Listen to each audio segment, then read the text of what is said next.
Bonsoir à tous, la petite vidéo de ce soir, ça va être une pantoufle, un chausson extra large pour les femmes.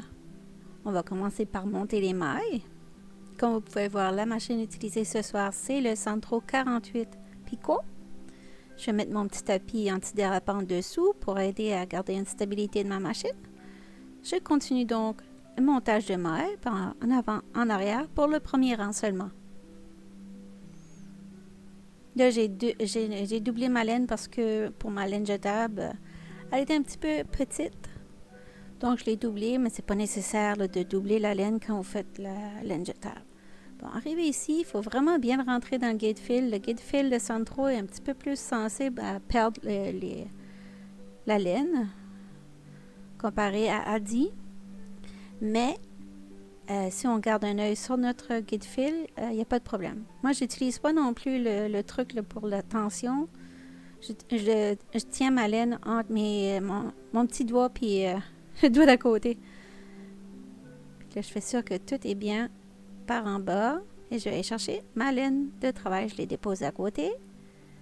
Et là, il faut faire attention pour pas perdre les points là, comme j'ai failli faire ici. J'ai décollé un petit peu trop rapidement. Là. Je l'ai remis dessous le crochet. Voilà. Et je continue. Donc, je vais aller avec ma laine grise. Je tire ma laine parce que dans la balle, ça fait une tension. Et ça fait une tension irrégulière une fois sur la machine. Ça fait forcer la machine pour rien. Donc, j'étire toujours ma laine avant. Étirer dans le sens de je sors de la laine de ma balle. Bon, et comme ça, je peux tourner la manivelle après. Pour cette vidéo, je fais l'utilisation de le Adi, pas le Adi, le Sandro 48. Je suis tellement habituée d'utiliser le Adi. Le Sandro 48 et le Sandro 22 Picot. C'est ça qui va permettre de faire une pantoufle un peu plus grande. Voilà. Et là, avec le gris, je vais faire 10 rangs de gris. Et après, je vais faire un changement de couleur. J'avais envie de faire un petit peu de fantaisie sur ma pantoufle. Donc, je continue. Ah oui, j'ai oublié de dire que quand vous placez la laine grise, il faut mettre votre compteur à 0. J'ai oublié de spécifier. Voilà, et je place ma laine rose. Je fais doucement. Et là, j'aurais dû attacher mes deux brins ensemble. J'ai oublié. Là, après que je regarde ma vidéo, je me dis, oh, comment t'as fait pour oublier ça? Donc, c'est pas grave, je vais le rattacher plus tard. Je continue avec ma laine rose. La laine rose, je fais 5 rangs. Je coupe ma laine. Allez, oh, ça colle la statique sur les doigts. Et je vais placer du jaune que j'accroche sur mon aiguille blanche. L'aiguille blanche sur la Sandro, c'est l'aiguille généralement où on commence notre travail. Voilà. Donc, avec le jaune, j'ai fait 5 rangs aussi.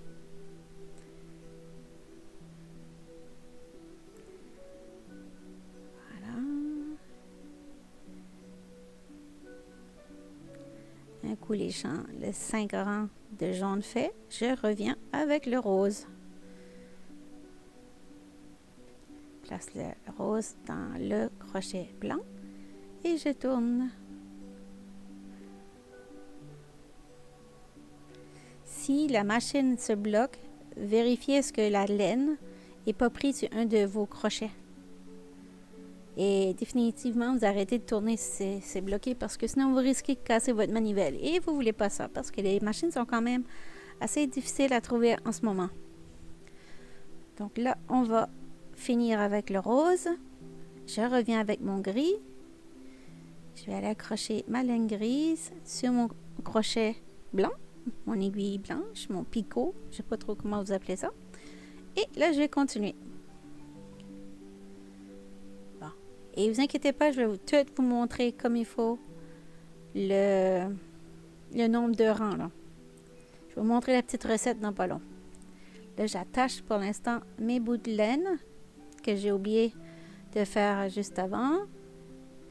Je les attache toutes, sauf le dernier, le bleu ciel, il ne faut pas l'attacher parce que ça, c'est la laine jetable qu'on va retirer à la fin. Donc, on ne touche pas. Donc là, je vais continuer avec le gris.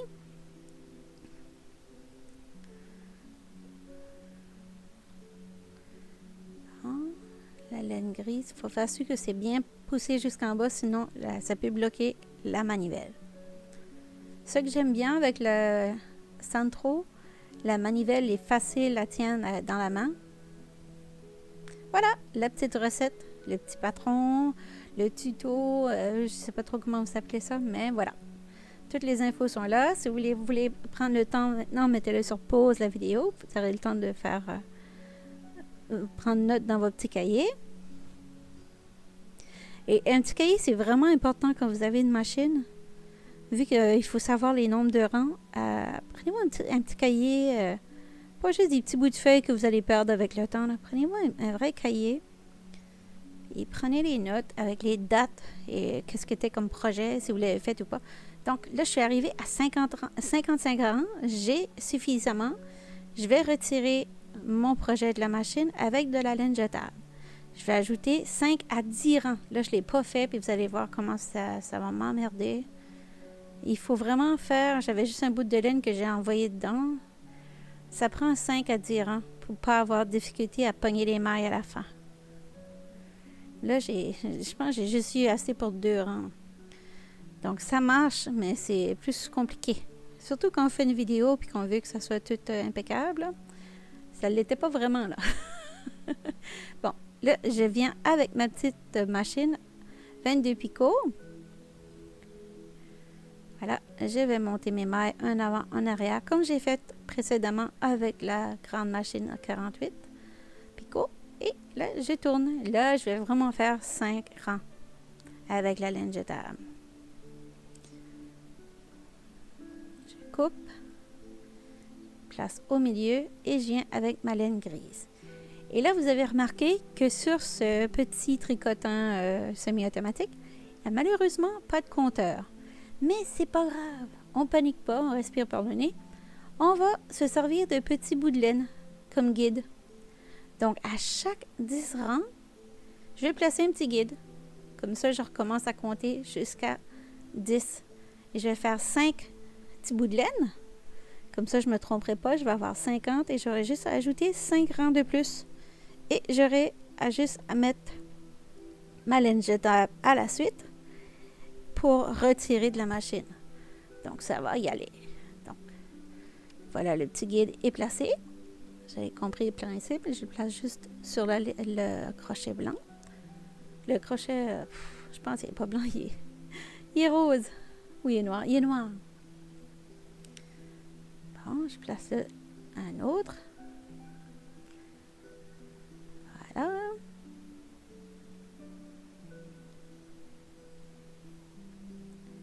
Continuez à tourner la manivelle. J'ai besoin de 5 brins de laine. C'est ce que je venais de vous dire. Voilà. On arrive terminé. Ces petites machines-là, elles fonctionnent très bien si vous ne mettez pas de la laine trop lourde. Non, pas lourde, trop épaisse. Il faut que la laine elle soit lousse. Lousse, c'est anglais ça. Qu'elle soit assez extensible, douce et pas grosse. Donc voilà la petite recette pour celui-ci. Vous avez compris que les deux allaient être de 55 parce qu'on allait les attacher en toute fin. Voilà. Là, on est rendu au temps de mettre la laine jetable. C'est une autre vidéo que j'ai pris parce que j'ai perdu le petit bout qui me manquait. Je l'ai remplacé avec d'une autre vidéo parce que ma caméra, elle a arrêté d'enregistrer et je ne me suis pas aperçue tout de suite. Donc, au lieu d'avoir rien à vous montrer, je vous montre comment ça se décolle tout seul avec la laine jetable. Voilà. Au moins, vous avez un visuel. Bon, une fois retiré, on étire. Et là, j'ai fermé un côté. Et je vais vous montrer comment fermer l'autre côté. Toutes les tubes vont être fermées de la même façon. Si vous avez de la difficulté à faire avec le crochet, vous pouvez aller voir sur ma chaîne française ou anglaise. En anglais, c'est 5 different ways to close a tube. Et en français, c'est 5 façons de fermer les tubes. Tricotant, à machine à tricoter, je crois que... En tout cas, c'est sur ma chaîne. Bon, là, je le fais au crochet. Moi, je le fais quand même assez vite, là. Fait, si vous n'avez pas le temps de le voir, je vais mettre le lien dans, pas les commentaires, mais dans la description vidéo. Comme ça, vous pourrez aller visiter. Et si vous n'avez aucune base de crochet, mais vous voulez quand même essayer le projet, je vous dirais d'utiliser l'option 3 de la vidéo des 5 façons de fermer un tube. L'option 3, c'est avec une aiguille à laine. C'est pas le fini le plus soigné qu'il faut, mais au moins ça vous permet de réaliser des projets en attendant que vous maîtrisez un petit peu plus le crochet. Ou en attendant que vous en achetez un, parce que quand on commence avec les machines à tricoter, souvent il y en a qui c'était pas des tricoteuses ni des crocheteuses avant. Ça fait beaucoup d'un coup. Et au lieu d'être déçu, au moins il y a l'option 3. Bon, là je vais fermer complètement avec le petit bout de laine. Oh, j'avais oublié un point. Là, je vais chercher avec le petit bout de laine. Là, vous allez voir, je vais décoller la laine jetable. Ça, la laine jetable, tant qu'elle est facile à décoller, c'est la fin du tube. Quand c'est difficile, c'est le début du tube. Voilà. Et je regarde toujours qu'il n'y a pas de point perdu et il n'y en a pas. Donc, c'est bon. Là, maintenant, ça va être le temps de décoller les petits guides. Les petits guides, c'est facile à décoller. Voilà. Ça ne brise rien. Sauf quand il y en a un qui se dévise comme ça, là. C'est celui-là qui se dévisait, là. Faites comme un petit... J'ai juste étiré, ça a caché le trou. Mais bon. Donc, je continue. Et comme je suis en train de faire la petite vidéo en même temps, je vais prendre des notes, là, parce que là, je vous dis de prendre des notes et moi, je ne les fais pas, là. Ça fait... Je vais me trouver une page, voilà. Et je vais écrire mes notes tout de suite dans mon petit cahier de notes. J'ai pensé l'écrire devant vous, comme ça vous allez y penser vous aussi, prendre un petit peu de temps pour l'écrire. Ne vous inquiétez pas, ça dure quelques secondes. Voilà. Là, je dis que ça prend un tube fait avec l'aide du king size, mais c'est pas le king size, c'est le Sandro. J'ai tellement habitué d'utiliser le king size, le Adi, mais c'est le Sandro que j'ai utilisé pour la vidéo. Bloopers! Voilà.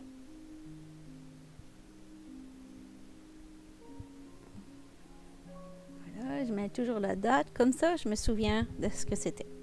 Puis à la toute fin, je vais dessiner un petit peu qu'est-ce que ça a l'air, mon produit fini. Donc voilà. Là, maintenant, c'est le temps de cacher les petits bouts de laine.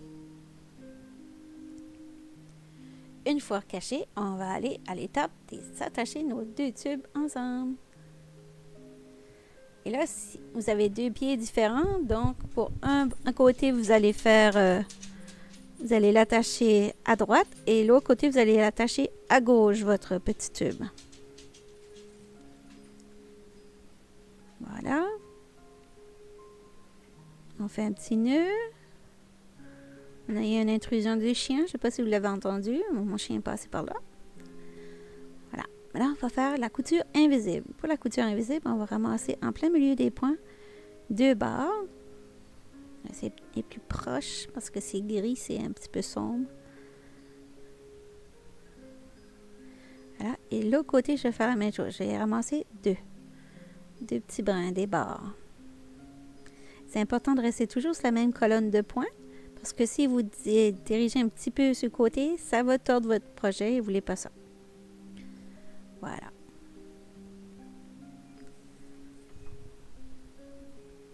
J'essaie de garder mon travail à plat un sur l'autre, comme ça c'est plus facile à suivre la ligne ou la colonne de points. Voilà. J'espère que la petite musique vous tracasse pas trop. C'est juste ce soir j'étais un petit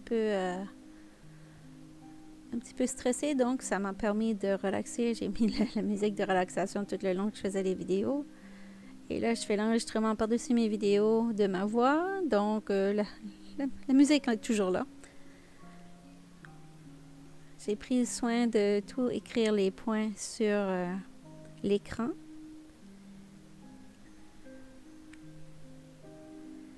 Voilà, je continue. On va y aller un petit peu plus vite. Une fois arrivé à la fin, je vais tirer sur le fil et vous allez voir la magie du point invisible qui va opérer devant vos petits yeux. Voilà, je continue.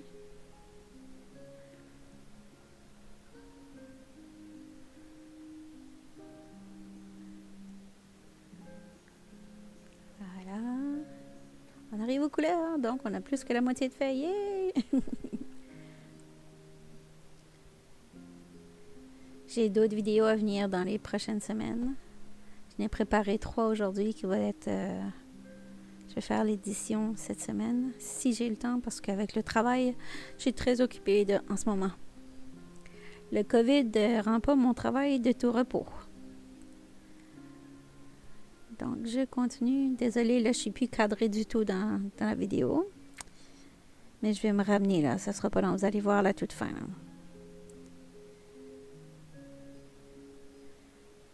Donc, vous avez compris qu'on fait deux parties avec le Centro 48 et 2 petites avec le Centro 22, vu qu'on a 2 pieds. Voilà. Et là, je tire sur ma laine. Et la magie qui opère. Et ça va tout cacher. Ça fait vraiment beau comme fini. J'ai fait les couleurs roses, mais je sais pas pourquoi ça sort comme rouge sur la vidéo. Voilà.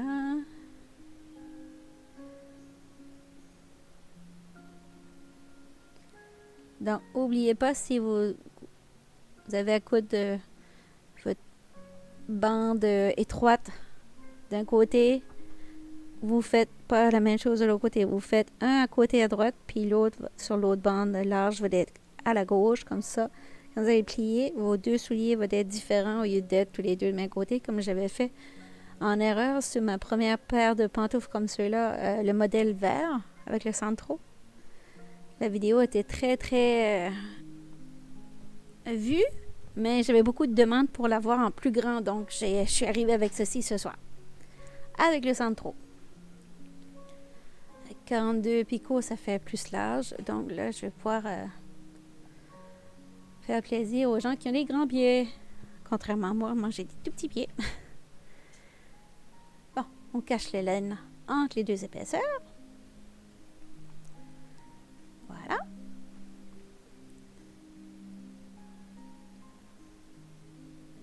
Un autre petit bout de laine.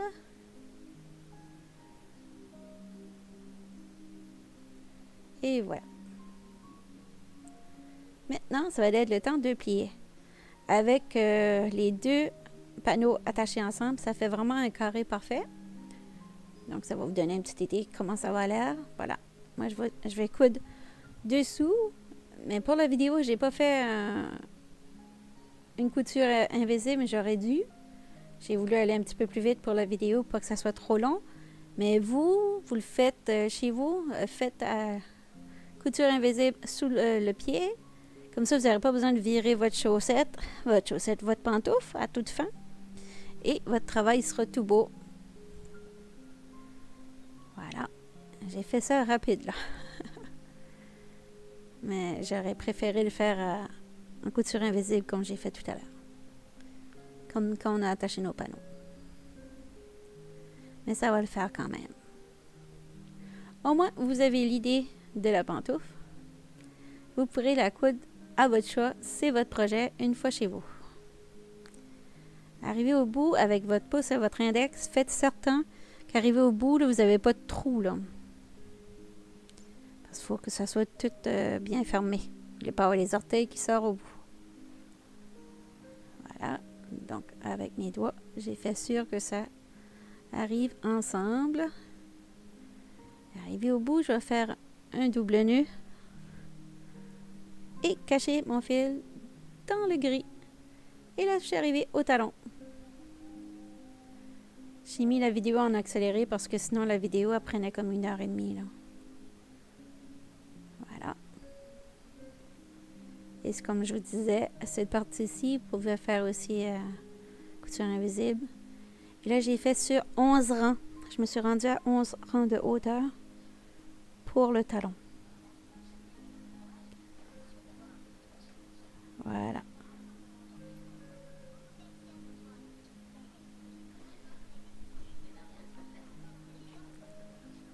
C'est un projet qui est quand même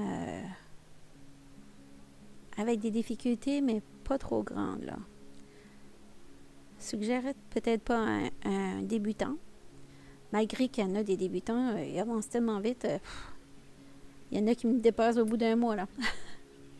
Bon, j'ai fait 11 rangs de couture. C'est pour le talon. Je cache mes petits bouts de laine. Je coupe mes petits bouts de laine. Tu fais attention de ne pas briser. Je tourne de l'autre côté. Certain qu'il n'y ait pas trop. Et voilà, ma petite pantoufle, elle est terminée. J'espère que vous avez aimé la petite vidéo. N'oubliez pas de vous abonner si ce n'est pas déjà fait. Sur ce, rien n'est impossible. On continue et on avance. Et attention à vous, restez à la maison, protégez-vous. Ciao, ciao!